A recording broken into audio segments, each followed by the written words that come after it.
ჩართულია. თხაპიც გვაქვს. თხაპიც გვაქვს და სარკეშიც უყურე. ხო. კაი, დავწყეთ. ესე იგი, ჩემო კამერების გასწორების დროს ამომიჯდება ხოლმე გულ და ბატონო ზურამ ზებრაზე სირბილისგან აღარ შემიძლია ზებრაზე დავრივარ ხოლმე ამ ჩვენ ქვეყანაში ხო ტარება არიციან ზებრაზე თუ არ გადაირბინე გაგიტანებს და რა შემოხედა აზრი არ აქვს ზებრაზე ხო და ნელა თუ გადადიხარ ანუ ნორმალური ნაბიჯი თუ გადადიხარ გეჩხუბებია სამი თქმა ესე და გამოსწორდები და ჩვენი მიზანით შემოვადო ეგ არის რომ მამების გამოსწორდეთ დედებს არაფერი გაქვთ გამოსასწორებელი შვილები კარგად გავზარდოთ და მათ შორის გზაზე ნორმალური ისიც ვიცოდეთ რა წესების და მაგას თუ ვისწავლით ბევრი რაღაცა გამოგვისწორდება მაგის კულტურას თუ გვექნება ხოც ყველაფერი ჯაჭვურას არის გადამო მოდი ახლა გამოვასწოროთ და წარვადგინოთ თუ მიდი ძალიან კარგი სტუმარი გვყავს დღეს როგორც ყოველთვის რუსთაველის თეატრის მსახიობი ზურაბ ინგოროყვა ჩემი ერთ-ერთი საყვარელი სპექტაკლის მთავარი როლის შემსრულებელი და ამაზე მე ვიტყვი გამარჯობა ბატონო ზურაბ გამარჯობა და რო დაგთახდით ძალიან გაგვიხარდა იმიტომ რომ ძალიან პატივსაცემი ადამიანი ხართ ჩვენთვის და ყველასთვის მადლობა გავწითდი მართლა და ძალიან მნიშვნელოვან საკითხზე ვსაუბრობთ რასაც ქვია მამაშვილობა და შვილის აღზრდა და ბედნიერი ვარ რომ გვიყურებენ ლადო და აი ამაყი ვარ იმითი რომ კარგი ამბები მოგდვის და გვიყურებენ ითვალისწინებენ კარგი შვილები მოდიან შვილებიც კარგი მოდიან შვილებიც საოცარი შვილები მოდიან კი და მოდი მადლობა უნდა ვთქვათ ძალიან მაგარ ადგილზე ვარ, ძალიან მაგარ გარემოში. ბრძანე? რეზო თაბუკაშვილის 29 ნომერში, მექსიკური კაფე ფიესტა, კაფე რესტორანი. კაფე რესტორანი. და არაჩვეულებრივი ხალხი. არაჩვეულებრივი ხალხი, არაჩვეულებრივი. ეს არის თავარი. რა თქმა უნდა, ადამიანი რო შემოდიხარ, პერსონალად გრძნობ ადგილის სიკარგეს და სიცუდეს და აქ კიბიდან იგრძნობა და ყველა ძალიან რაც მომწონს ყოველ პარასკევს აღამოს არის არაჩვეულებრივი ლათინური ლათინური მუსიკებია და ყველა შეუძლია მოვიდეს მექსიკური რესტორანი ისიამოვნონ და გაერთონ ხარისხიანად ხო რა მეც გიერთები და მეც ურჩევი იმიტომ რომ თავარი მანს ატმოსფეროა და როგორ დახვდებიან რა მან სტუმარ მასპინძელობა აბა რა და როცა კარგი მასპინძელია აი საკმარისია ყველაფერს კი უბრალო ღიმილია ხოლმე ბატონო ზურა საკმარისი უბრალო ღიმილი მეტი არა რაც გვაკლია ძალიან ბატონო ზურა უძაფო ჩურჩხელა სუთფაუერ თუ გაგიგიათ არა და ჩურჩხელისტი ვარ აჰა მით უმეტეს ეს არის ტრადიციული ყურძნის ჩურჩხელა და არატრადიციული ბროწეულის ჩურჩხელა ვაუ ძალიან გემრიელი, რაც თავარია ძაფის გარეშე, მარტივად შეგვიძლია, კუბიკებია, გახსნი, შეჭამ, ძაფი თუ ვინმე სადმე ხელს უშლის, არ ამგონია ვინმე უშლის, მაგრამ თუ მაინც არის ეგეთი ხელს უშლის, ძაფის გარეშეა და რაც კარგია, ოფისებთან ჩამოსაყრელი აპარატებია, იქაც არის დამატებული და ძალიან მარტივად შეუძლია ყველას შეიძინოს. როგორც ვიცი, ამერიკულ სპეც რაზმებშიც და იმაშიც, ანუ ესეთ სამხედრო დანაყოფებში შეიტანეს ჩურჩხელა საკვებად. როგორც ქართველები როცა მიდიოდნენ საომრად, ჩურჩხელა მიქონდათ, იმიტომ რომ ნოყიერია, გემრიელია და დიდია ეს არა. ნიჭიერი ხალხი. დიდი მადლობა და ეს საჩუქრად და აქ დავდებ. მე არა ვარ სანდო ჩურჩხელის გვერდით, იმიტომ რომ მეც დიდად ჩურჩხელისტი ვარ. აი, როწევის ერთი ვაჩუქოთ ამ იმას. ბარის აი თქვენ ხატიას გადავცემ, ავდგები და გადავცემ საჩუქრებს. აი თქვენ ამასობაში ვიტყვი ლადო რომ კიდევ ერთი მეგობარი ყავს, კომპანია ნემო. რომელსაც აქვს აბსოლუტურად ყველა სახის ტუმბო ჩემო ბატონო, ვერტიკალური, ჰორიზონტალური ჩასაძირი, რომელიც საჭიროა შენობებისთვის, სასტუმროებისთვის, სარწყავი სისტემებისთვის და დაეწერება აქ ნემოს ყველანაირი მისამართი. შეგიძლიათ ვიმართოთ და რაც თავარია თვითონვე შეუძლიათ შეგირჩიონ და დაგიმონტაჟონ, მოკლედ რაც დაგჭირდებათ და ვაშა დაიწყო მომების დრო. ტუმბო საჭირო რამ არის? კი. განსაკუთრებით მაღალ სართულზე მცხოვრებთათვის. ჩემთვის, მე ვარ მე სართულზე. ბატონო ზურა, ტრადიციულად ვიწყებთ ასეთი კითხვით, სტუმარს ვეკითხებით, როგორი მამაა. ეხლა ცოტა შევცვლით ტრადიციას და ასეთ კითხვას დაგისვამთ, როცა შვილი ნახეთ პირველად. რა გახსოვთ, რა გრძნობა გქონდათ, ნერვიულობდით, ღელავდით, იცინოდით, განიცდით? მაგარ ისტორიას მოგიყვებით. ამასთან დაკავშირებით. მე სამეგობროდ ეს დიდი ანუ ბავშვობიდან რომ აი სკოლიდან მეგობრები ვარენ და ესე მოხდა რომ მოკლედ 15 კაცი 16 კაცი ვართ ეს მეგობრები. ერთი რამოდენიმე მე ცხოვრების განმავლობით შემოგვემონტა. პირველმა მოვიყვანე ცოლი.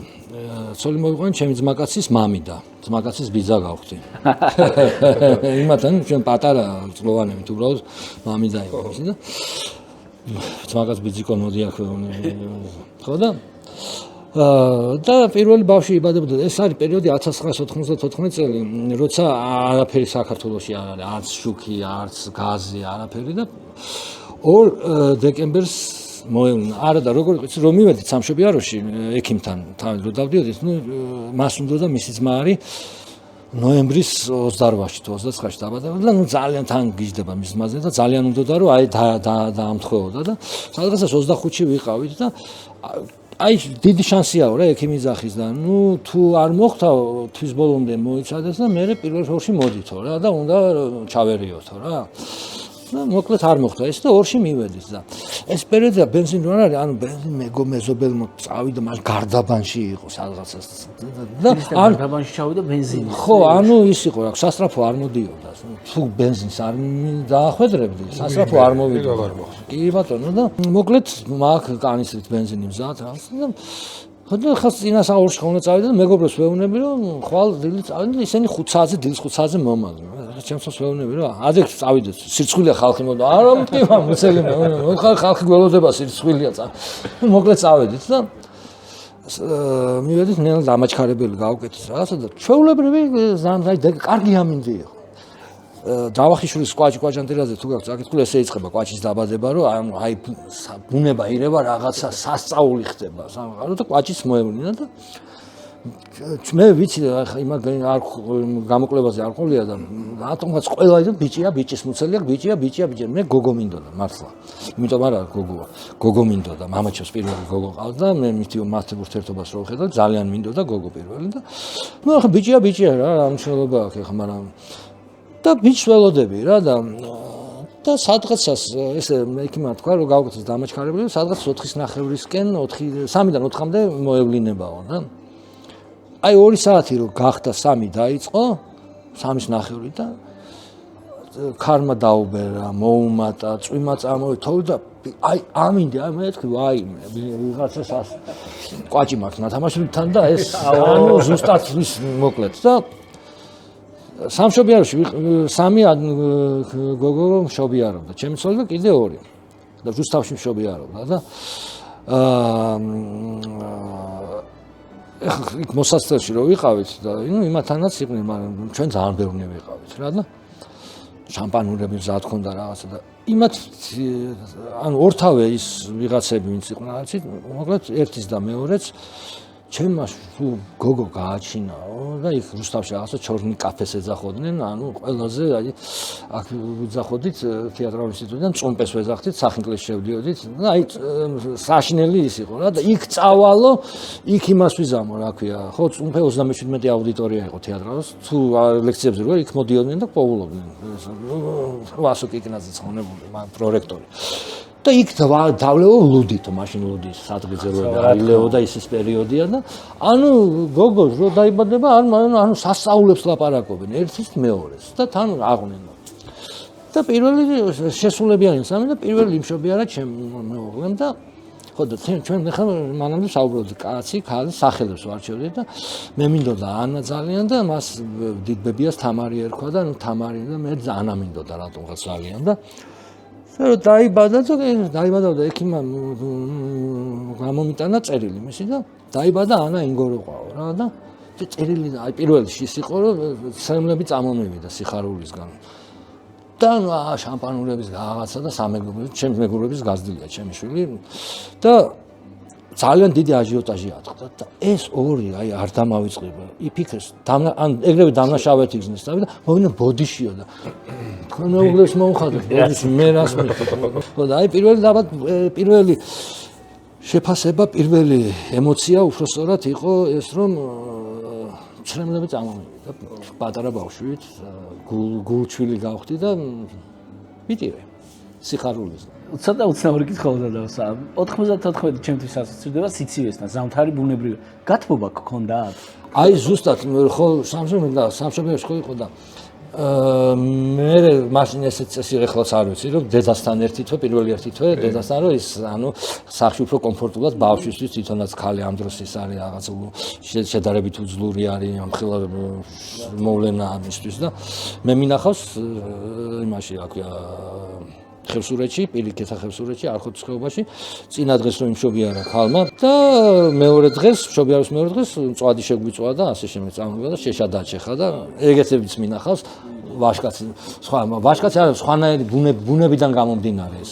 ხო და მე აი იმაში ვარ რა, არც მოკლედ არ ვიცი ახლა მამამას ხო მე ესწავლობ როგორც სახეობას თეატრალურ ინსტიტუტში გასწავლიან ფაქტიურად მოკლედ სახეობის თეატრში ყალიბდები და მამაც ნელ-ნელა ხდება ხა დედას ის აქ დედო ინსტინქტი არის და დედა იმ წუთას ხდება აი რომ ჩაისახება ალბათ იქიდან დედა არის და მე ყოველ შემთხვევაში ეს ნელ-ნელა ვისწავლე მამობა და რომ უნდა გამოვიყვანო ჩამშობიარონა და ერთ-ერთი აი ახლა გარდაიცვალა ეს ჩემი ძმაკაცი უცხოეთში ახლა მოვიდა და ბიჭო ბავშვი როგორ და ხო და გაზი იყო რუსთავში და გაზიც იმ დღეს წავიდა ორში. ბევრი თბილისიდან რუსთავში გაზის გამო გადავიდა და გაზიც იმ დღეს წავიდა. ბავშვი რითი უნდა გაათო? ამაზე არ მეფიქრია მე. მოკლედ დავფრინავდი მას. და წავიდნენ ჩემი მეგობრები მეტალურგიის ქარხანაში გააკეთებინოს ხის შეშა, ვეცა ფეჩი დიდი, აი ვებერთელა. ერთ-ერთის აი ეს თვითონ ეს კახა იცნობდა აი გარდაბნის ნაგზის დირექტორს, ვინც იყო მტყე პარკის და ან მოსაჭრელი ხეები რომელიც იყო თვითონ იმის და წავიდნენ ეს ჩემს გარშე, ჩემს მაგაცები და ერთი 10 კუბა მეზე 5 წელი მთელ უბანს შეშას ვაძლევდი და აღარავინ აღარ მიდიოდა და აი მომიტანეს მაგაცებმა მეგობრებმა ფეჩი ჩააღუღუნეს სახლი. აუ, თან სახლში ცხოვრობდით, თითქმის სულ ჩემთან ვიყავით მეგობრებიც, ყველაფერი ხდებოდა და ანუ 5 წელი თბილად ვიყავით. აი რა მაგარი რა რთული მე-9 სართულზე მაშინ ყველა სკაი პერიოდი. მე-9 სართულზე ვცხოვრობდი თბილისში და შეშა ლიფტი არ იყო რა თქმა უნდა გაქურდული იყო ყველაფერი და ამ შეში სატანა მე-9 სართულზე იყო ხოლმე კატასტროფა. აი თან რომელი ერთი წალი. აი ეს არის სვანური ფეჩები და ის მერე და მერე უკვე აღარ მქონდა მაშინ ფეჩი და ხო არ ვიყიდოთ ხო ფიქრ. იმიტომ რომ შესაძე ის მქონდა. ანუ მერე ის გამიშთა რა, ანუ სულ მქონდა. სითფო თავარია. მე სიცხეს უფრო ვერ ვიტან სითფოს. ანუ სიცივე უფრო მიყვარს. მაგრამ სახში საჭიროა. მე მახსოვს მამაჩემის ნერვიულობა შეშარო თავდებოდა ხოლმე რა დღეში ვარდება. ჩვენთან სურამში გაზი არც იყო და შესაბამისად შეშა იყო მარტო და აი შეშის გათავების პროცესი არ მახსოვს, იმიტომ რომ უკვე მომარაგებული იქ სადაც თან ჩვენთან დიდი ზამთარი იცოდა. თბილისში მე ზაღლები მყავს 12 წლისები არიან და პირველად ნახეს ახლა თოვლი. გაოგნებული იქნება. ახლა ასეთი კითხვა გვაქვს, როგორც მსახიობს გეკითხებით, როლები რო წარმოიდგინოთ, რომელი უფრო რთული სათამაშო როლია? ჰამლეტის თუ მამის, რომელიც ცდილობს რომ შვილს მათემატიკა დააწერინოს. გქონიათ ხოლმე ასეთი? ჩემთვის მამის შვილს მათემატიკის დააწერა. მეც ეგრე. რამდენი იყავით ჩართული ანას აღზრდაში? კომფორტული ბავშვი იყო ძალიან, ანუ არ უტირია არ იმას. ანუ სხვასთან უცხოსთან გაჩერდებოდა და მოკლედ თან ერთი როგორ ხო იმ ალამაზე ხარ всё, ანუ ძალიან ის იყო მაგია. ამაზე გიждდებოდა და სასენოთ რო გამყავდა სანამ პარკი იყო ახლოს და სანამ პარკში მივიდოდი ნახევარი დღე გადიოდა, ანუ ყველას უნდოდა მასთან იმდენად ისეთი ბავშვი და ერთი დილა და თან აი რო გაიღვიძებდა დილით არ გვაღვიძებდა რა შეეძლო მე 4-5 საათი მაშინ რა კომფორტული აუ ძალიან აი რო გაიღვიძებდა ეს ამოყოფდა თავს და დაგვინახავდა აი არ უტირია არასოდეს ხო და დილით 6 საათისკენ ისედაც შენ დედაჩემს გაყავდა ხოლმე რა გაყავდა ხოლმე და ერთი 5 თვე არის გასული ალბათ რა 5 თვის იქნება და დილის 7 საათი იქნება და აბა ტუალეტში მომინდა რა და თან ზამთარი არა აღარ ციოდა ხო და აღარ ციოდა ის იყო რა ვქო დეკემბერში დაიბადა სადღაცას მაისი ივნისი აი ესე იქნებოდა და რო გავდექი და მივდივარ ალში და რო ცოტა სწრაფი ნაბიჯით მივდივარ რა და დედა ჩემ ბავშვს აბანავებს რა და გავხედე და ეს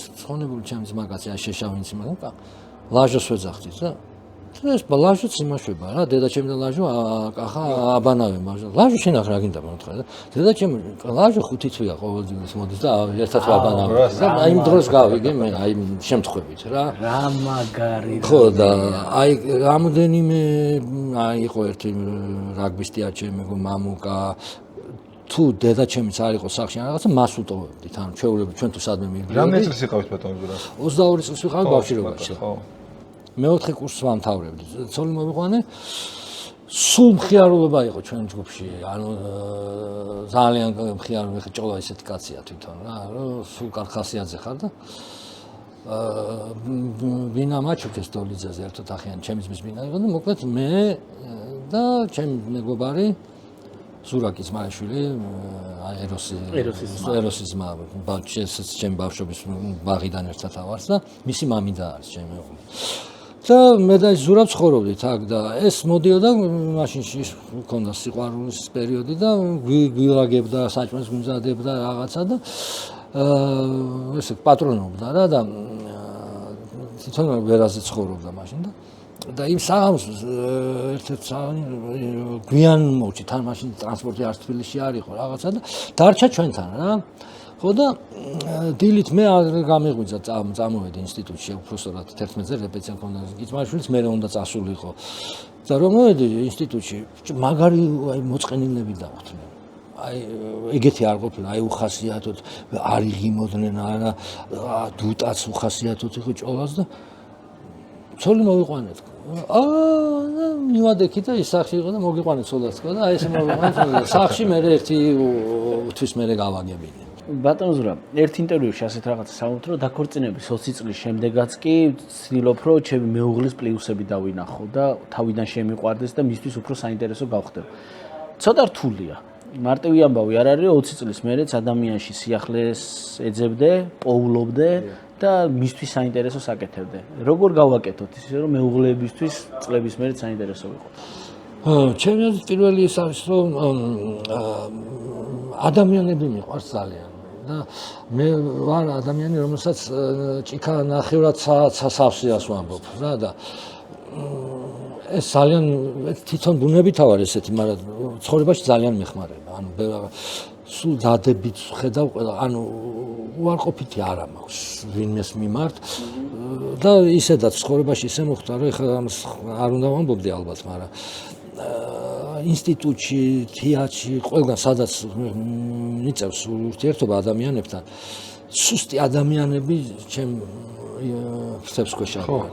ანუ მე მიყვარს, როცა ვიღაცას ჩაგრავს იმ ადამიანის გვერდით გომა და იმ ადამიანის და მე როგორც აი ხა სამი ძაღლი მყავს და ორი ის არის რადასლოვანი, ანუ ქართულად როგორ არის რადასლოვანი, ჯიშიანი ძაღლი და ერთი დარნიაშკოვი ის იყო, რა ქვია, ცუდად იყო პტებოდა და წავიყვანი უპატრონე და სამოთყოფოში კლინიკაში იწვა და ისეთი კლინიკა იყო და რომ დამირეკეს ორი თვე მოუწია რა, ძალიან ცუდად იყო და რომ დამირეკეს всё და ხვალიდან უნდა ჩემსოს მოთხარი ეხლა სადღაცთან ცემდნენ როგორც იმიტომ ეთყობა და ძალიან ცუდ გარემო ატმოსფეროში იყო ძალიან, იმიტომ ერთი თვე ყველა და დღე ორი წელია მყავს და დღემდე ადამიანებს დღემდე ეშინია. ხო და მოთხარი იყო ჯოჯოხეთში. მე უცბად 64-ში მოხდა და ეხა ისევ ჯოჯოხეთში რო გავუშვათ, სოდვა საერთოდ არ ენახა უკეთესი იყო და უცბად თბილგანოში იქა ძალიან თბილისაკოს ვერაზე არის ის კლინიკა, ძალიან კაი კლინიკა და წამოვიყვანე სახში, იმიტომ რომ იმის გარეთ გაშვება რა გახარებული იქნება და ხო იცი ეს ნათქვამი არის ესეთი რომ შენთვის ადამიანისთვის ეხა ეს ქუჩიდან ზავშვა არაფერი არ იცლება და მისთვის მთელი სამყარო და მართლა ესეა რა და აი ხა ამ რადასლოვ ძაღლს ყველაფერი იციან და ამან ოღონდაც აი სახლიდან არ გაუშვა და ყველაფერი აი არაფერი არ მისწავლებია და აი ეს ადამიანებს ეს ეხა მე ამის გამო კი არ ვაკეთებ ამას, მაგრამ იმ ადამიანებისთვის შენ როცა მას და მისთვის რაღაც ერთ-ერთი მირეკავს ხოლმე და მაგასობა ხო 24 საათიანია, სულ იმაშვება რომ მე ხო არ ვღალატობ მას, ანუ ჩემი იმედი აქვს რა. ხო და ისეთი მაგარი ადამიანია ძალიან და რაღაცა როა ანუ 1918-ში თუ 19-ში ქართული კინო ხო როცა შეიქმნა ძმემალუმიანებმა გადაიღეს პირველი კინო, ეგრევე მალევე საერთოდ მიდის ლაპარაკი რომ პირველი დოკუმენტური ფილმი აკაკის მოგზაურობა და უნდა შეიკრიფონ კინომცოდნეები, ეს არის მთავრობის პრეროგატივა, უნდა მოიწვიონ კინომცოდნეები, რომლებსაც უკვე ნათქვამი აქვს, ყველაფერს თავის კანონი აქვს და იმას უნდა შეიკრიფონ და თქვა რომ ეს ესეა. იმათ ნათქვამი აქვს, მაგრამ ეს ოფიციალური არც ერთ მთავრობამ არ ქნა ეს. იმიტომ რომ ხო ვიცით რომ ჩვენია და რა სოფლიოსთვის რა ჩვენ ხო ვიცით. ხო და და არის ესეთი ჩემი ბები აქვია თუ არ ვწდები კინოს მაგარი ფილმი არის. ნანა ჯანელიძის ფილმი. არა, 17 წელს გადაღებული. ისა მიქა ბერიძის ფილმი. მიქა ბერიძის მაგარი ფილმია, კი. და ან მინისტრი რო მოადგილეს დაჟის. მოადგილ თავის მოადგილეს დაჟის. ის და ბოლოს დამლაგებელს ზიან და დამლაგებელს აწავიდეს. აი მაგარი ფილმია რა და ეს მიზეს ახლა ერთ გამახსენდა ამბავი. აი რო არაფერ შვაში არ არის სტურვა იმას გამომერე მოდიან და ამას ეჩხუბებიან. არაფერ შვაში არ არის და აპაპაპაპა და ეგრევე ვიცახომ და ის მე მიყავს ხო 24 საათიანი. და როცა კიდე იცი რომ ადამიანისთვის რაღაცა შენ იმედი აქვს ეს კიდე უფრო მაგარია. ო, მართლა მაგარია, ვიღაცას რომ ეიმედები. ეიმედები. მაგარია სიკეთით რო ცხოვრობ, ყოველდილით რო დგები, გიხარია და ისე კი არა ხარ რომ გახვიდე და ვიღაცას ეჯუჯღუნო, აი სიყვარული მეორე მარტივია ეგრე ცხოვრება. თან თუ გიყვარს ადამიანი, სულ ვცდილობ რომ ანუ იმიტომ რომ ურთიერთობაც ყოველმხრივია, მარტო სამშობლოს სიყვარული არის სამხრეთ. შენ სამშობლოს არ უნდა ელოდე არაფერს, უნდა გიყვარდეს და всё.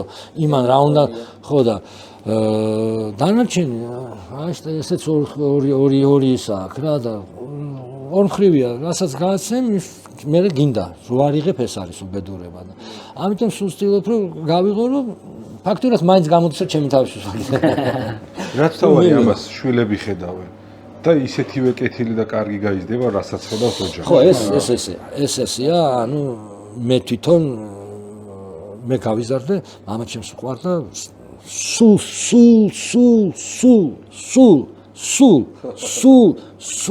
სულ K-pop. მე შვიდე იმ ფაქტზე გარდაიცვალა. და აი ქართული სუფრა აკადემია რო აი იქ გავიზარდე და თუ რამე ვიცი იქ იმას აი სულ K-pop და სანამ იმას დაიწყე და პირველ ჭიქას დალებდნენ უკვე ორი სიმღერა მინიმუმ ნამღერი ჰქონდათ და სამი სიმღერა და ეხლა აღარ არის სამს. ანუ კარგ ქართულ სუფრაზე გაზრდიხარ. ხო რა. და იქ ხდებოდა აი მე რო დამახინჯდა და რაღაც ეგეცია. ამას მოსმინე ერთი 10-15 წლის წინ რუსეთზე რაღაც გადაცემა იყო და ანუ რაზე იყო გადაცემა რომ ჩვენ დავკარგეთო ქართველები რა ხალხი დავკარგეთო. იქ ჩავდიოდით და მასპინძლები ესენი იყვნენ, აქ ჩამოდიოდნენ და მასპინძლები ეგენი იყვნენ. ერთხელ ერთი ყვება K-pop ჩავედი მსახიობი ყვება და მეორე სართულზე K-pop-ისა და უცბად მოვიდნენ წავედით და კარებიდან კი არა კედელში გავედით და მეორე შემდეგ ოჯახში მოვხვდით. იქაც ვიქეთ მე კიდე ეს ხო მარტო საქართველოში ხდება. აი კედლებში ანუ გარეთ კი არ ჩავედითო. მე სართული წარმოგიდგენთ სად იყო ეგეთი რაღაცა. ხო, ანუ მაგრამ ქართული გააკეთეს ამას. უნდა ჩაშენებული მეზობელთან რა. ხო, მეზობელთან და ანუ თელ სართულზე ფაქტიურად ესე იყო რა და ეს გაუცებული იყო. ანუ აი ეს ფერვერკული ის გვაქვს, ანუ ქართული სუფრა აკადემია და მართლა ესე იყო. ხო, აი ახლა ძალიან შეიცვალა. მე მიყვარს, მაგრამ ახლა აღარ დამილევია რამდენი ხანი, იმიტომ რომ არ შემიძლია ეს ალაფუში, ანუ ფეხზე დგომა იქ რაღაცა ვღეროდით სიმღერა ლექსი რა ის აღარ აი ეს სიმღერა ლექსი რაც იყო თავარი ის აღარ არის და დასალევად ხო ნაპოვნი მაქვს ერთი ოქროს კაცი იმაში რა ეჭხომში და ხომ უსახელავს ყიდულობ ხოლმე ჩამოვიდა სახში სამთავში კევს მაგაზე კაი ღვინო რა უნდა დაალიო არც არაფერი აი ბავშვის გაჩენა ბატონ ზურა ასე თუ ისე მეუღლეებს მაინც აშორებს ხოლმე უხეშად რო თქვა ერთმანეთს ახერხებდით ხოლმე მაინც პირიქით ქნა ამან უფრო დაგაახლოვათ მოკლედ დაგაახლოვა და ბავშვის გაზდაში ანუ მე მასაც ძალიან უყვარდი ჩემს და ანუ თეატრში დამყავს სულ ყველგან გადაღებაზე იმაზე პირველ დამარგებელი გვიბარებს და მეორე კლასს მივედი და კლიტემნესტრა რა არისო და კლიტემნესტრა დედოფალი იყო მე აი იმას ელექტრავს დგამდით რა და იმას ხვაგან წავიდა გესმის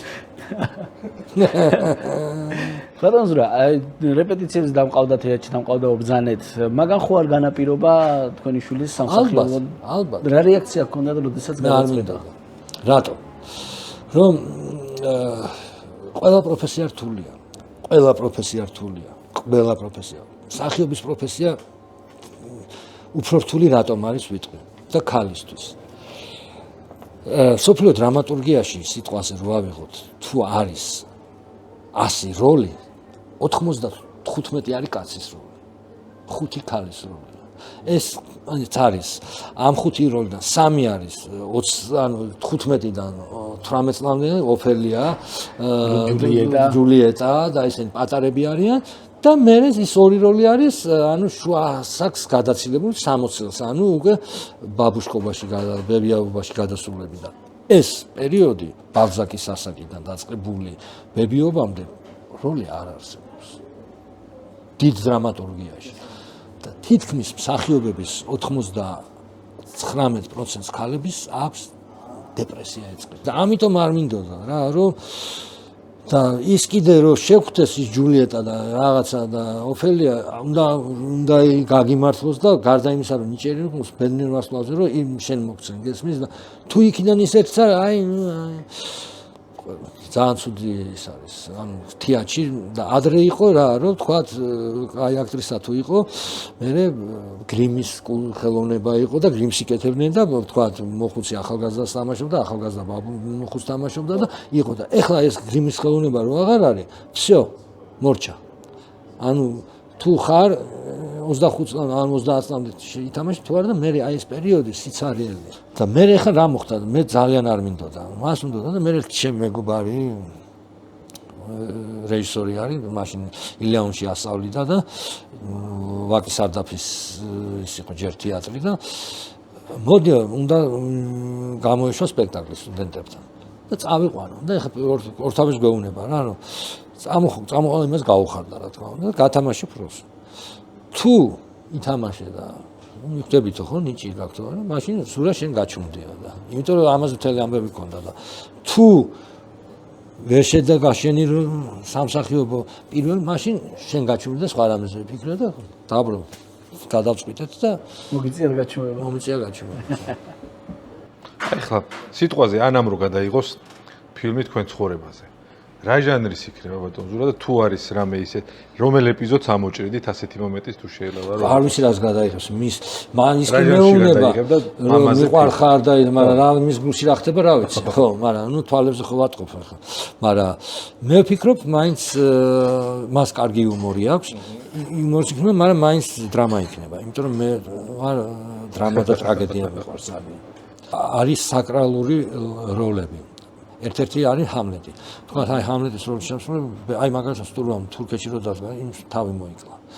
და ეს ხშირია ჩვენი უშანგი ჩხეიძე პირველი ჰამლეტის შემსრულებელი გაგიჟდა. ჰამლეტის მერე. და ეს ძალიან ბევრი მოუვის არის. და ჩემთვის ყველაზე აი მაგალითად ყველაზე ადვილად, ანუ აი რო პირველი დღიდან აი მივხვდი რომ კარგად ვითამაშებდი. აი არ გამჭირვებია. ყველა როლს როცა მუშაობ მე ვარ ანუ აი ყველაფერი უნდა ვიცოდე თან ესე გამოხდა და გამოსავს მთავარ როლებს თამაშობდი და ანუ ვინც აი ყველა მარტო ჩემი პერსონაჟის და ის არა აი სპექტაკლში ვინ საიდან შედის ვინ საიდან გამოდის ვინ საცუნ თქავს ვინ აი როცა ყველაფერი ვიცი მე ანუ ხანდახან არის პრემიერაზე შედგა ჩემთვის რა რომ მაშინ ვიდეო ვითამაშე მე მივხვდი რომ ვითამაშე თორემ მანამდე აი ყოფილა რომ რეპეტიცია დავდივარ მგონია რომ ეს არის კატასტროფა ვერ ვთამაშობ ვერ ვაკეთებ და მე მithვის დღე წინაზე ხესე იყო ანუ ბოლო წუთს ხდება ერთადერთი გოგი ქავთარაძის დროს იყო ყველა გოგი დგამდა ანუ როგორ იწყებდა იცი რომ ყველაფერი გაწერილი ხონდა აბსოლუტურად ანუ მოქონდა განრიგი და აკრავდა იმაზე აი მსახიობის დაფა სადაც არის სადაც ყველაფერი წერია და თან იცი თავში ფალი დღე როდის აგაკ ანუ მთელ პრემიერამდე თემურ შეიძაც ესე იყო ესე იყო და პირველ დღეს პირველი მოქმედების პირველი სცენა მეორე დღეს მეორე მოქმედების მეორე სცენა თან შენ იცი ხო რასაკეთებს და უკვე ზად მიდიხარ რა წესხო ზეგ არის პირველი მოქმედების მეორე სცენა და პირველ სცენას აბავ ფაქტიურად თავარი ხარ ვერ მიდიხარ დასვენა არ აქვს იმიტომ რომ ყველა და ეს და უკვე პრემიერამდე ბოლო ორი კვირით ადრე უკვე თითქმის 10 ჯერ გაქვს ნათამაშები უკვე თავიდან ბოლომდე და უკვე 7-9 ყველაფერი ვიცი რა და დანარჩენი აი სტურვა მაგალითად პრემიერის დღეს 12 განრისხებული მაგალითად იმ დღეს დადგა 10 წუთი ქონდა 15 წუთი დადგა და იმ ღამეს უნდა გავეკეთებინა და რო დავიწყეთ რეპეტიცია ცუდად გახდა შევწყვიტე და დილის 11 საათზე რო დავიწყეთ 7 საათზე ხომ უნდა ყოფილიყო სპექტაკლი დის 820 აქ და მაშინ მორჩა დაძმა აი დანარჩენი საათი და 40 წუთი მიდიოდა საათი და 20 წუთი დავდგით იმ დღეს აი საერთოდ შეხებული არ ქონდა რაღაც ბევრ სცენას. რაღაც სცენები იყო აი სუსტი და დანარჩენ სცენას შეხებულიც არ ქონდა. პიესას წინად აი რო დგამდა და აი არ მოწონს. მივხვდი მაგას პიესისა ტექსტი არ ვარ გავა და მე შემოიყვანა ლილი ფოფხაძეს როგორც სტურვა ეგეთი ლიტერატურული ნაწილის გამგებყავდა ეხლაც ეს იმის გაზრდილია ლილის და ლილის და აი თავიდან დაიწერა პიესა და მე რავდექი და მე ორი კაცის ტექსტი ვიცოდი ერთი ბაჩო ჩაჩიბაია სახელი ძალიან მასყურ სასწაული რაღაც დაემართა კაცს ცოლთან და დედასთან ერთად იყო წასული ზღვაზე იცურავა, გამოვიდა, დაწვა და გაითიშა კაცი. აი ნუ უკვე იმედი ქონდათ განაწილო. და პატრიარქი მიიყვანეს. უთხრევიან და გამოფხიზ. პატრიარქი მასშტაბოდა და გაიღვიძა. მე თვითონ ყვებას აუცილებას. მისთვის ეს ყველაფერი 5 წუთში მოხდა, გესმის და 2 თვე იყო დაახლოებით. ხო, ნუ გათიშვი და გამოფხიზლებამდე. ხო, და იქ რაც იყო და ეს ისახის რომ რაღაცა სიზმარს უნდა ახალ მახსოვს კარგად ისტორია და მოკლედ რაღაცა პატრიარქს თხოვე მოდიოდა, ანუ იქიდანაც მან თხოვა პატრიარქს თუ რაღაცა და ანუ რაღაც ძალიან მაგარი ისტორია ვერ ვიხსენებ. აი მისთვისაც რაც მოხდა რა და სინამდვილეში მოხდა რომ მოიყვანეს პატრიარქი რომ ეკურთხებინა რა ანუ უკვე ხელი ჩაქნა და გაახლა მათ თვალები და რაღაცა ვირუსი და აიკიდა ზღვაში რა მოკლედ და მე მოხდა რომ ბიჭმა დეფორმაცია განიცადა ანუ გააფეხები და არ და ის იყო პლასტიკური ანუ პანტომიმა ისე ცეკვავდა რა პლასტიკური იყო ძალიან მე ზურაინგორი ყვა იცოდა რომ იცნობდა მაგრამ მე რომ ვიყავი რომ მიყურა და არ იცოდა რომ ეს დიდი ხანია რა სერიოზული ვირუსი და ხო ნუ გარიყდა და არ შეცვალა ამას ორი რეჟისორი ყავდა და მისთვის კიდე ამ ალბათ სხვა ყველა შეცვლიდა და აი ორი რეჟისორმა არ შეცვალა რომ ტრავმა არ მივაყენო მაგის ტექსტიც აი ეგეთი რამე პირველად გავაკეთე ჩემს ცხოვრებაში ვისწავლე მაგის ტექსტიც რომ რამე ყოფილიყო რომ იმიტომ ისეთი მნიშვნელოვანი ტექსტი იყო ანუ ამოვარდნილიყო სპექტაკლს რაღაცები მნიშვნელობას კარგავდა და ჯინორიას ეჭედებოდა კიდე და ჯინორიას ტექსტიც ვისწავლე, მაგრამ ერთმაც ითამაშე, მეორემაც ისე რომ აი მივედით მაგ სპექტაკლთან, ალბათ ჩემი საყვარელი სპექტაკლია, ერთადერთი სპექტაკლია, რომელიც რამდენჯერ, ბევრჯერ მაქვს ნანახი. ასევე შემიძლია ფილმზეც ანალოგიური თქვა. განსაკუთრებით გიждდები თქვენ როლზე. მე როემ საჯულე. დიახ, მაგარი პერსონაჟია. სასწაული პერსონაჟია, ფილმშიც და სპექტაკლშიც. ჩემი პირველი ფილმი იყო. რაც ვნახე და აზრ აი ამაც გავლენა მოახდინა. ერთ ოთახში გადაღებული ფილმი. სასწარმოუდგენი რაღაცა. ხო, კი ბატონო. ასეთი კითხვა მინდა დაგისვათ, რომ აი ზუსტად თქვენი გმირი რასაც აკეთებს, რომ უმრავლესობის წინააღმდეგ მიდის. როგორ აუხსნათ ჩვენ შვილებს, რომ უმრავლესობის აზრი არ არის ყოველთვის შეშმარიტება? და ვასწავლოთ რომ საკუთარი აზრი დაიცვას ბოლოს. ყოველთვის სამწუხაროდ ყოველთვის კი არა, ხშირ შემთხვევაში არის სწორი. ბავშვებს თქვენ მე ვფიქრობ რომ ჩვენ უნდა ვიცხოვროთ ისე რომ ბავშვებმა ეს სწავლით ამას ვერ ასწავლოთ. ხო, ჩინებული პასუხია. კი. ჩვენ უნდა ვიცხოვროთ ისე რომ ჩვენიდან გამომდინარე ისინი ხო ისრუტავენ ამ ყველაფერს ძალიან მით უმეტეს თინეიჯერ ასაკამდე და იმ პერიოდშიც მე როგორ თალე და როგორც წიგნი არის რა რომ სანამ სტუდენტი და ცხოვრებაში გახო მანამდე კითხულობ და მე როგორ ესე არის ბავშვი ისრუტავს და აი ჩვენ ცხოვრებით უნდა ვანახოთ და მე და ცხოვრება იცოცხლე. ჩვენი ქვეყანა ისე არის, რომ მაგის პრობლემა არ არის. იცოცხლე რამდენი გინდა გააკეთე და იყავი გმირი. მაგ სპექტაკლს ერთადერთი რასაც ხდება გული ძირითადად გადიოდა ჩემი სტუდენტობის პერიოდში. სტუდენტი და ფული ხო ხდებით, ცოტა ისაა და სუბოლო რიგიდან მაგ ნანახი წინა რიგებში ერთ ერთხელ ვერ მოხდი მაგ სპექტაკლზე და თან სულ მაყურებელი ყავდა 20 წელი ვთამაშობდი. ხო, ანუ რუსთაველის თეატრში ბევრ სპექტაკლს მივსულა და დაბლა არ იყო ხოლმე ადგილები გაყიდული და პარტერში ჩამოუშვართ აივნიდან და 12-დან ხებულზე არასოდეს. კავკასიურზე უფრო ანუ ყველაზე მეტი მაყურებელი ქართულ სპექტაკლში ხო, ანუ ბერნერ ვარსკვლავზე დაიბადა თვითონ სპექტაკლიც. და მართლა არა და მართლა იმაში დადგა და მე ისე მოხდა რომ თვითონ არ უყვარდა სტურვას ექსპრესია. ამა თორმეტი კაცენას ანუ ახალშენელება და მე მქონდა ჩაბარებული რა ანუ როცა გასტროლი უყვარს ხოლმე და გასტროლზე მოდიოდა და მე ბოლოს მე ბევრი გარდაიცვალა ბოლო პერიოდში სამწუხაროდ და შეიცვალა და დაიწყო დადგმა უკვე ვეღარ პასუხობს დღევანდ შეიცვალა ყველაფერი და ანუ უფრო სწრაფად აზროვნება წამოვიდა უფრო და დაიწყო ერთი პერიოდი გადაკეთება აი ტრისტანაც რო გარდაიცვალა სარაგზიმ და სულ სხვანაირად მაგრამ მე დაეზარა და შედა მე საერთოდ შეჩერდა სპექტაკლი. სწორიც იყო, იმიტომ რომ უკვე ძალიან სხვაგან ვიყავით. ანუ უკვე ყველას ვისაც რა უნდა და имას თამაშობდა და მსახიობი რომ მაყურებელზე იწყებს თამაშს. всё, უკვე იქ დამთავრდა ხო, ის ფუჭდება. ანუ მაყურებელს შენ უნდა შეთავაზო და შენ რომ მაყურებელი, იმიტომ რომ იქ მაყურებელს იმაზე აქ მე რომ შეურაცხყოფასავით მიყვა, აქ შეურაცხყოფაზე არ არის ლაპარაკი. მაშინ მაყურებელი იქნება სპექტაკლი და შენ მიარე რა, იმიტომ შენ ამას დამაშავე, შენ უნდა შესთავაზო, შენ უნდა მიიღო სიამოვნება, მიაღებინო და შენ თუ იმის დაკლოზე წახვედი, ანუ იმას ხო არის ეს თეატრი. მაგრამ არიან ისეთი მაყურებლები, რომელმაც მსახიობზე კარგად იციან თეატრი. აი არიან მაყურებლები, რომ თქვა გადის ჰამლეტი, ხო? და წავად კიდევ ერთხელ წაიკითხავს დღეს რო ხვალ მიდის, რომ ანუ სხვა რაღაცებზე кайფობენ, არიან ეგეთი მაყურებლებიც. ბატონო ზურა, პრემიერა ახსენეთ და მღელვარება როდის უფრო იმატებს ხოლმე? როცა თქვენი საკუთარი პრემიერაა თუ როცა ანას პრემიერაა? როდის უფრო ნერვიულია? მაინც ჩემს სპექტაკლზე, კი. ანას პირველ სპექტაკლზე ვერ მივდიოდი, პრემიერაზე არც ყოფილა. ხო, ძალიან. ის სხვანაირი მღელვარებაა, ეს სხვანაირი მღელვარებაა და საერთოდ სტრელერი ამბობდა, რომ 72 სპექტაკლს უნდა უყურო. მართლა ესეა რა. ანუ როგორ 72 სპექტაკლს უნდა უყურო მაყურებელმა, რომ კაი სპექტაკლი ნახო. იმიტომ რომ მსახიობის მართლა ესე მე თვითონ პრემიერაზე არც სპექტაკლი არ და აი თუ ძალიან არ და მოდი ზურა და არ დამპატიჟეს და რაღაცა და მე თვითონ, იმიტომ რომ მე ხო ვიცი ხდება, ანუ მე-6 მე-7 სპექტაკლზე მაინც უნდა. თავიდან რა ეს პრემიერას თავის მოღამი აქვს, მაგრამ მაინც წემალზე ახავს.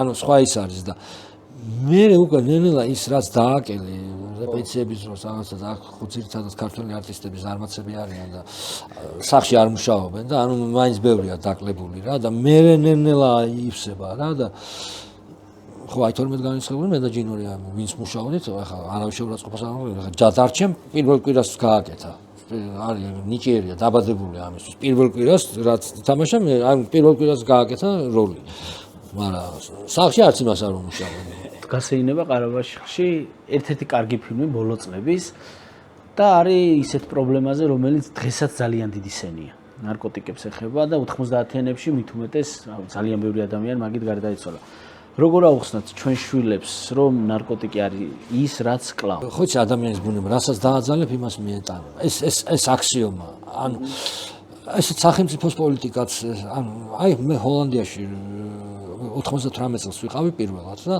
იქ ყველაფერი დაშვებულია და მოსაწევი და ის იქ იყიდება. ხო. და მე მივედი ანუ ჩემთვის ყველაფერი თან როგორც სახიობისთვის და რაღაცა მაშინ იყო რომ გამისიჯა ხა 2004 წლიდან ზუსტად ჰოლანდიაში მომაწოდეს სუნი და იმის მერე აღარ მომიწევია საერთოდ. რო ჩავედი მეორე დღეს დამპატიჟეს. თან ეს კოფეშოპი საინტერესო აქ პერიოდი იყო როცა წავედი აქიდან შევარნაცის დრო იყო და ისა ყოღოს ნაკბენზე ის არისო პრაკოლიო გეუნებოდი და $1000 მოიტანეო აი ეს პერიოდი ხო და ახლა მე არ შემხებია ეგ ისა მაგრამ ჩემს ირგვლივ ბევრს ქონდა კი და ნუ ერთხელ მოვდივართ მეგობარზე სხვისახოცი ქონდა ეს ხელზე გადაჭა აი რამხელა პრობლემა შეექო ეგ ხო ჩვენ ვაქონათ ეგ უცნაური არა არ იყო მორფინისტი საერთოდ არ გაკარება არ არც პლანი მოუწევია არც ის არა ხელზე რეჟისორია რა კოტე აბაშიძე ცნობილი რეჟისორია თეატრის და ხელზე ქონდა უბრალოდ სპორტსმენია წყალბურთელი იყო და გადახვეული და ანუ აი რამხელა პრობლემა შეექმნა ისე ხო და დამპატიჟეს მე ამ კოფეშოპში ხო და შევედით ემაში და გამოართვეს მოკლედ ესე აკენეს მაგიდაზე ვსხებარ და უცბად ცხენის ის მესმის რა ცხენი მიყვარს ძალიან და ცხენი და ძაღლი რო ხავს რა მაგარი ორთავეთ ჯერ ადამიანს როგორი ერთგულები არიან და რომ მოკლედ საოცრებაა და ცხენის ფლოქის ხმა მესმის რა და გაჩერდა ამ იმას ამ კოფეშოპსთან და პოლიციელი და შემოდის ბარში და აქ ყრია მაგინა აკეთებ მე ასე ყრია რას აკეთებ ესენი მე მოთხარ მე ხა ჩავდი აქ შევანას ყოღოს ნაკბენზე იჭერენ კაცს ხო და ეს ყრია აშვებია მე ვთქვა შემოვიდა და იმან შეკეთებული იყიდა გააბოლა და ბაიო და წავიდა ეს იყო ჩემთვის კულტურული შოკი თუ რევოლუციური შოკი თუ აი არ ვიცი აი გამოვშტერდი ეს ვერ გავინჯერა ეს რაც ხო წარმოგიდგა აქიდან ყოღოს ნაკბენზე გიჭერენ გინდა თუ არა გაკეთებული იქ პოლიციელი მოვიდა და პლანი მოწია და ბიჭო და ხო და უჩივლეს იმათ მაგრამ რა ქვია გერმანელებმა გაეროში რომ აკრძალონო რა, იმიტომ რომ იმას შეებიან ჩვენი ახალგაზრდები ჩავიდნენ გაფუჭეს. ჩვენ ვართ 22 მილიონი კაცი და 300 მორფინი, 3000 მორფინისტი ყავს. ანუ პირველი ამ პლანის მოწევა სართულიან, მეორე შაბათ-კვირას მომხდარა ჩემ და საუთ გამიკვირდა რომ ხელოვანები არა, ანუ ინჟინრები, ექიმები და ეს რომელიც შაბათ-კვირას მორფს იკეთებენ, სისხლიც მინდავენ ჩემო ბატონო, ამასაც სართულიან და ვინც დამოკიდებულია მორფინიზმის წამალზე. ეს ყავს 3000 კაცი, 22 მილიონი კაცი. ის აქ ოფიციალურად და არა 300.000 მეტადონის პროგრამაში დადის და რაც არ დადის და რაც არა 3 მილიონი დაუკარგეთ. და 3000 ყავს ეს 3000 კაცი რაღაცას პარკში იმაში ლამას ქალაქში ყავს სადღაცას ლამას პარკში თავის სახით იქ ცხოვრობენ და მიაქვთ წამალის მიაქვთ ნემსიც მიაქვთ რო არ იმას აკრან და ანუ აკრძალული არ არის და 3000 მორფინისტი ყავს ეს არის აქსიომა მე მივხვდი და მე იქ რო ვიყავით ზუსტად ჩემი ძმა ცხოვრობს იქ და გარდაცვლილია იქ არის დასაფლავი მაგრამ ძმისშვილები არიან იქ რო ჩავდივარ მაშინ აი 98-ში რო ვიყავი გამოვიდნენ ეს კლუბური ნარკოტიკი ექსტაზი და მაშინ იყო ანუ როგორ იცი რომ თურქებმა შემოიტანეს იქ და ანუ კუსტარულად ამზადებული იყო და ბარებთან იყიდებოდა იწავიდნენ იყიდა მთავრობა იყიდებოდა გესმის უცბად იმას აქვთ თან ჭკვიანი რაღა იმან ვიღაცამ კუსტარულად წავიდნენ იყიდეს თვითონ თურქებისგან ნახეს რა შემსვლელობა და ფარმაცევტულად გამოუშვეს არც გამოიწოდა ეგ სიკვდილიანო. აღარ ხო, ანუ ის რაღაც კუსტარულად ამზადებულ საშინელებაში ხამი ისა გესმის და თან მაინც უარესია და თან მაინც იყიდება. აკრძალო კიდევ უფრო გაიყიდება, გესმის? წავიდნენ და ეგრევე ისიც მომხმარებელს შემცირდა იმისიც. ანუ ეს არის თავრობის პოლიტიკა პირველი და მაშინ თან ეს რუსები ბიჭოს აჯანდაბა ხალხი არის მართლა რა რომ აი ყველაფერი თუ რამე ეს ის არის რაღაცა ხარშავენი ყველაფერი მაგათი მოგონილია და ეხლა მაგათ მიმულები ვიყავით გესმის და პოლიტიკაც იყო რომ ჩვენ მაგალითად აი კომუნისტების დროს რო იზახოდნენ ჯარში მაგალითად რო ყველა მართლაც ამბობდნენ იმიტომ ბრძანება ქონდათ რომ ქართულ კაცს ბრძოლა არ ესწავლა ეს დიდი პრობლემაა ჩვენს ქვეყანაში სამწუხაროდ და ეს არის თავრობის მოსაგვარებელი თავიდან ჩვენ შვილებს ამით ვერაფერს ვერ და თუ დაუშვი თუ არ ესიზამენ მე ასე მგონია ისე ვიქებდივართ რომ მამის მშობლის მაგალითი მაგალითი პატივსაცემი ადამიანის ამ შემთხვევაში მშობელი და მამა რა მაგალითსაც მისცემ ხშირ შემთხვევაში ისა მე ჩემი შვილისთვის არაფერი არ დამიშნია აი არაფერი და კაი შვილი არის მე მგონია რა ყოველ შემთხვევაში მე ანალოგიურს ვიტყვი ჩემ შემთხვევაშიც მამაჩემს არაფერი დაუშლია და ახლა მე არ ვიტყვი რომ გადასარევი არა მანკიერი რაც არის საზოგადოების 14 საათზე ბავშვი ჩამოყალიბდა და ხო და ბავშვი გეყოლება გენიოსი აგერ ნახეთ იმიტომ რომ კაი ადამიანი ხარ და ცუდი შვილი რატომ და შანსი არ არის ბატონ ზურა დღეიდან ვიწყებთ ყველას თუმართან გვექნება ერთი ტრადიციული კითხვა ყველას დაუსვათ ამ კითხვას პირველი ხართ თქვენ რა გინდა რომ თქვას თქვენმა შვილმა როდესაც თქვენ სასაკში იქნება თქვენზე კარგი ქართველი მამა მყავსო ან მყავდაო რო თქვას დარწმუნებული ვარ იტყვის იმედი მაქვს მისი კი არა ჩემი თავის რომ ასე იქნება ო მაგას დიდი ბედნიერება არაფერი არის შვილი რომ მამას და მშობელს დადებითად გაიხსენეს. იცი რა, ცუდი ადამიანი ხო ისე და ქართული მითუმეტეს რომ მე ცუდიც კარგად გახსენდება და ცუდ მშობელსაც მე რო აღარან მაინც კარგად იხსენებენ. რაღაც ერთიც რომ მოხდეს დადებითი, მაინც და თუ რამე ერთხელ მაინც გაკეთებული არ ამგონია რომ ცუდად, მაგრამ აი როცა როგორც კარგ ქართულად თუ გამიხსენებს, ვიქნები მე ბედნიერი, ესე იგი კარგად ქართულად მიცხოვრია.